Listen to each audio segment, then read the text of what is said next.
Welcome to Biology Pathshala.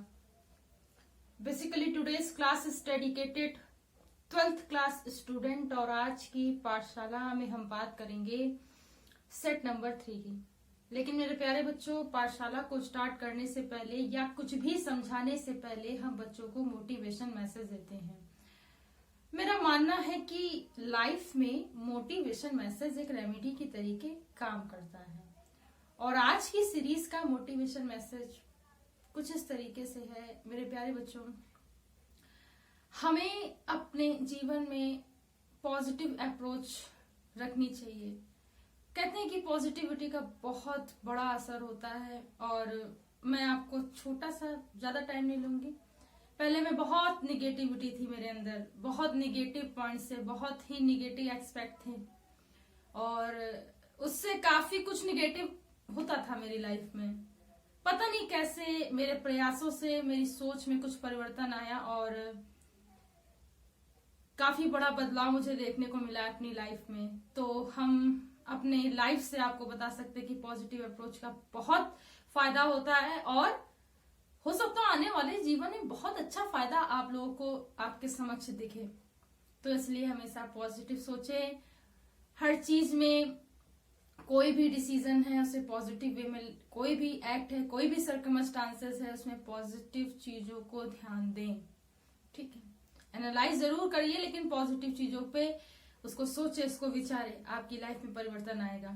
अगर हम आज की पाठशाला की बात करें तो आज की पाठशाला का टॉपिक है date is set number 3 for 12th class student and let's see the last question.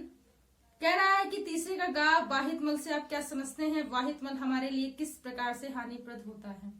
वाहित मल मतलब जो शरीर के लिए अनावश्यक होता है, नाइट्रोजन वर्ज्य पदार्थ होते हैं, वो शरीर से बाहर निकलते हैं तो इसे वाहित मल कहते हैं। ठीक है, वाहित मल हमारे लिए किस प्रकार से हानिप्रद होता है? देखिए, वाहित मल अगर शरीर से बाहर निकल रहा है उसमें बहुत ज्यादा यूरिया की मात्रा होती है। ठीक है, और यूरिया जो होता है और उसके साथ बाहर जाने वाले और भी उत्सर्जी जो पदार्थ होते हैं उनमें खास विशेषता होती है कि अगर वो शरीर में रहते हैं तो शरीर में उसकी सबसे पहले तो जैविक क्रियाएं हैं, उपापचय क्रियाएं मंद हो जाएंगी या कभी ऐसी भी स्थिति आ सकती है कि वो बंद भी हो जाएं।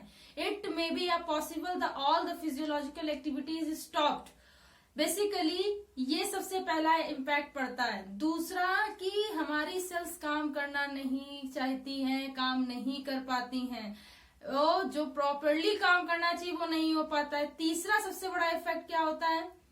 कभी कभी ऐसा होता है कि बहुत ज्यादा ब्लॉकेज हो जाता है ट्रैक में।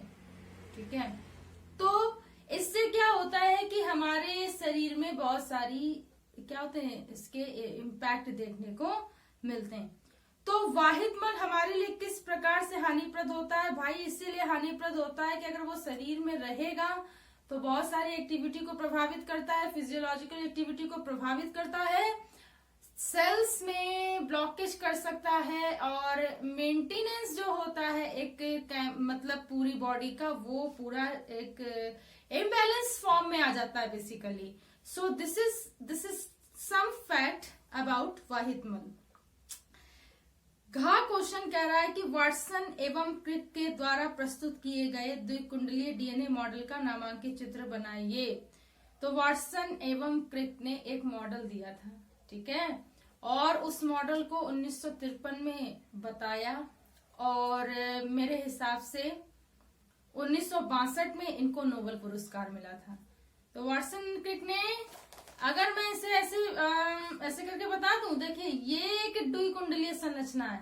ठीक है, ये द्विकुंडलीय संरचना है। अब इस द्विकुंडलीय संरचना को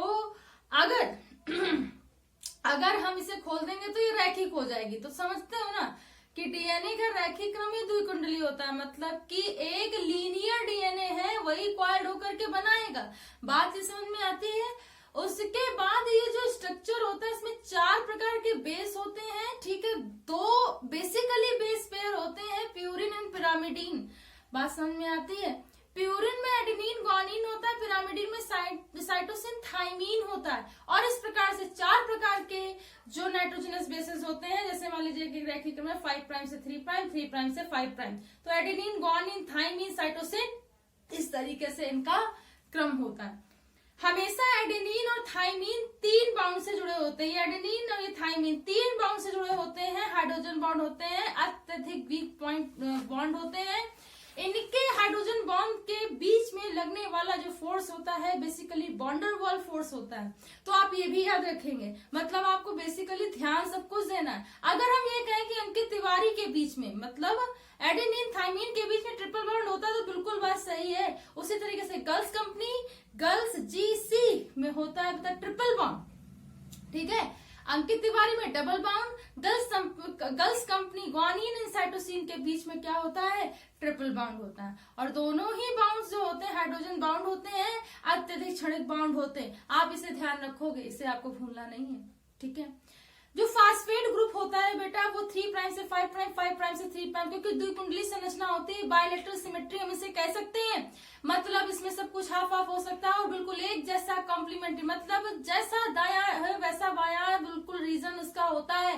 तो डीएनए भी कुछ ऐसे ही वर्क करता है। और बेसिकली इसमें जो फास्फेट ग्रुप होता है वो 3 प्राइम से 5 प्राइम, 5 प्राइम से 3 प्राइम की ओर जुड़ा होता है।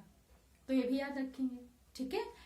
और इन फास्फेट ग्रुप के बीच में एक बैकबोन होती है, इसे फास्फेट बैकबोन कहते हैं। और इसमें एक बंध पाया जाता है जो पैलिंड्रोमिक सीक्वेंसेस पर होता है, बेसिकली 5 प्राइम से 3 प्राइम और 3 प्राइम से 5 प्राइम। उस बंध को कहते हैं फास्फोडाइस्टर बंध। बात समझ में आ रही है? उस बंध को क्या कहते हैं, फास्फोडाइस्टर बंध कहते हैं। द्विकुंडली संरचना होती है, पूरा 32 एंगस्ट्रॉम का होता है, बेस पेयर के बीच में 3.2 एंगस्ट्रॉम का होता है। और नाइट्रोजनस बेस का जैसे ये क्रम होता है वो 10 एंगस्ट्रॉम का होता है। बात समझ में आ रही है? तो ये इसके क्या है, मेजरमेंट है। क्या है बेटा, मेजरमेंट है।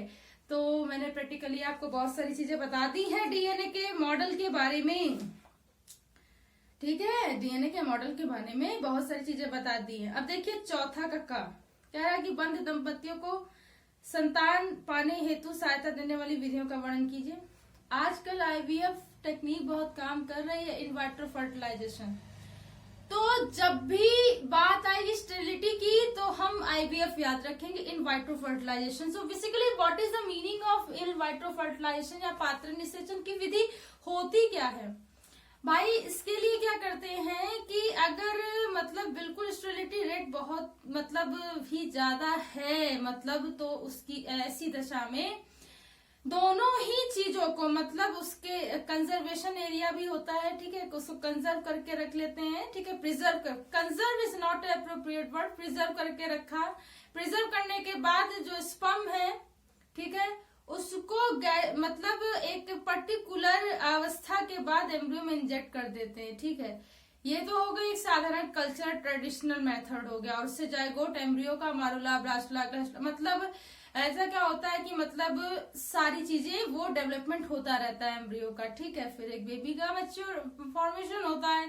एक होता है कि बिल्कुल इन वाइट्रो कंडीशन में होना, मतलब आर्टिफिशियली होता है। तो उसमें मतलब लैबोरेटरी मेथड में इन्फेंट्स का फॉर्मेशन किया जाता है। ऐसे बनने वाले जो शिशु होते हैं वो काफी कमजोर होते हैं। बेसिकली न्यूट्रिशन का जो कंटेंट होता है वो एक मतलब आर्टिफिशियली होता है। और बेसिकली जो इस तरीके से आईवीएफ की टेक्निक होती है, प्लेसेंटा के थ्रू ही ये सारी चीजें होती रहती हैं। तो आपको ये बात लिखनी है, ठीक है। तो आज की पाठशाला में इतना ही। कल की पाठशाला में हम कुछ और नया समझने का प्रयास करेंगे। और मैंने कहा था कि मैं I will coming a new course at my पाठशाला। सो मैंने सोचा है और उसके लिए मैं संडे को अनाउंस करूंगी नीट बायोलॉजी के लिए जल्द ही। So thanks to all student to watch my Pathshala. Thanks again, thank you, keep watching बेटा।